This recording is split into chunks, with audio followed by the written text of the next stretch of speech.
Crônicas do Amanhecer. Por Feijão, Centro Espírita Allan Kardec de Balneário Gaivota. 2 de junho de 2022.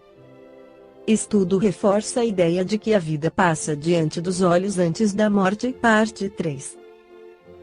A ideia de que o instante da morte proporciona ao ser humano contato com uma série de memórias sempre foi considerada uma possibilidade real por muitas pessoas, de acordo com relatos de quem sobreviveu. Agora, uma curiosa pesquisa recente realizada por neurocientistas coletou dados que podem dar força à teoria de que a vida passa diante dos olhos de uma pessoa prestes a morrer. O estudo em questão, publicado pela revista Aging Neuroscience, da editora Frontiers, acompanhou a morte de um idoso ao acaso, no momento de seu adoecimento e sugere que o cérebro pode permanecer ativo e coordenado durante a transição para a morte, realizando atividades semelhantes às que ocorrem nos momentos de sonho, flashbacks ou meditação.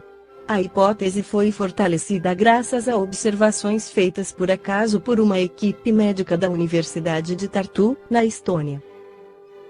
Tudo começou quando o Dr. Raul Vicente e seus colegas estavam detectando e tratando as convulsões de um paciente de 87 anos com epilepsia, por meio da eletroencefalografia contínua, exame que faz registros gráficos de correntes elétricas emitidas no cérebro.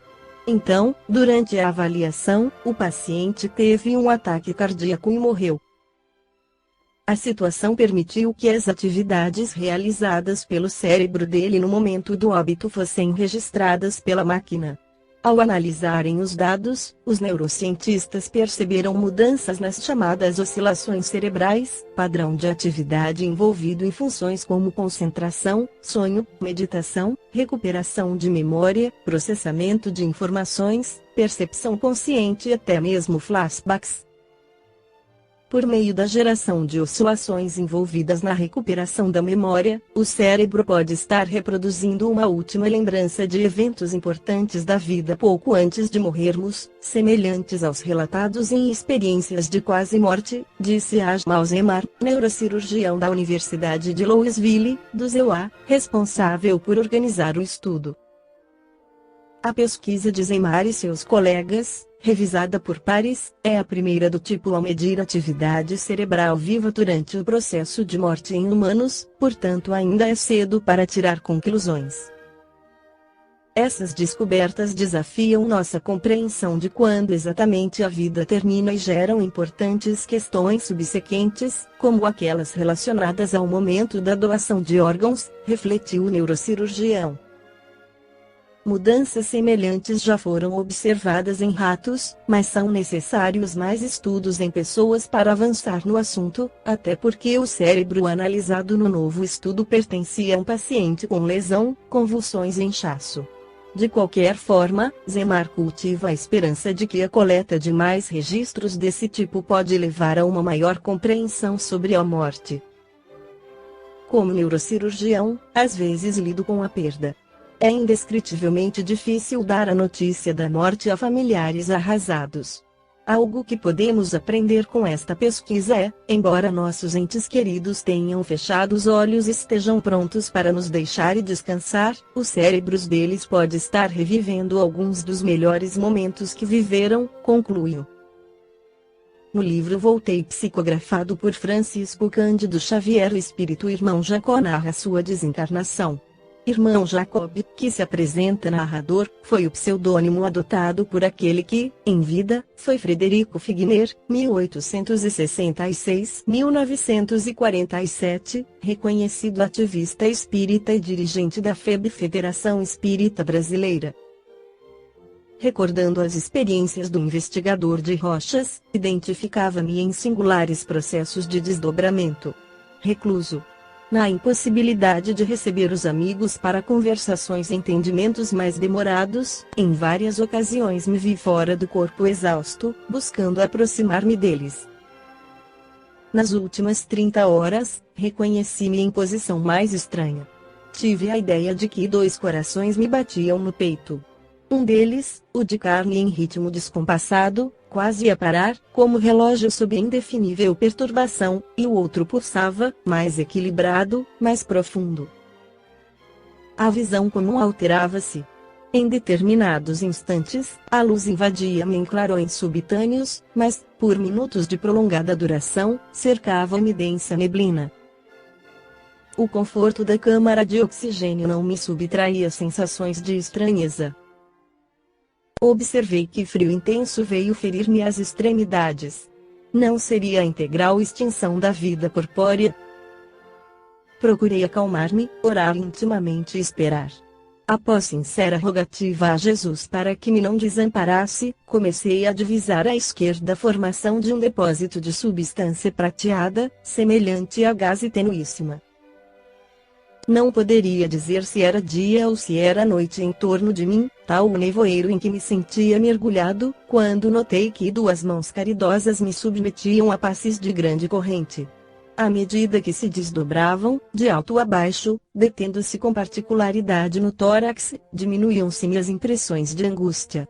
Lembrei, com força, o irmão Andrade, atribuindo-lhe o benefício, e implorei-lhe mentalmente se fizesse ouvir, ajudando-me. Qual se estivesse sofrendo melindrosa intervenção cirúrgica, sob uma escara pesada, ouvi alguém me confortar: não se mexa. Silêncio. Silêncio. Conclui que o término da resistência orgânica era questão de minutos. Não se estendeu o alívio, por muito tempo. Passei a registrar sensações de esmagamento no peito. As mãos do passista espiritual concentravam-se-me agora no cérebro. Demoraram-se, quase 2 horas, sob os contornos da cabeça. Suave sensação de bem-estar voltou a dominar-me, quando experimentei abalo indescritível na parte posterior do crânio. Não era uma pancada. Semelhava-se a um choque elétrico, de vastas proporções, no íntimo da substância cerebral. Aquelas mãos amorosas, por certo, haviam desfeito algum laço forte que me retinha ao corpo de carne. Senti-me, no mesmo instante, subjugado por energias devastadoras. A que comparar o fenômeno? A imagem mais aproximada é a de uma represa, cujas comportas fossem arrancadas repentinamente. Vi-me diante de tudo o que eu havia sonhado, arquitetado e realizado na vida. Insignificantes ideias que emitira, tanto quanto meus atos mínimos, desfilavam, absolutamente precisos, ante meus olhos fixos, como se me fossem revelados de roldão, por estranho poder, numa câmara ultra-rápida instalada centro de mim. Transformara-se-me o pensamento num filme cinematográfico misterioso e inopinadamente desenrolado, a desdobrar-se, com espantosa elasticidade, para seu criador assombrado, que era eu mesmo.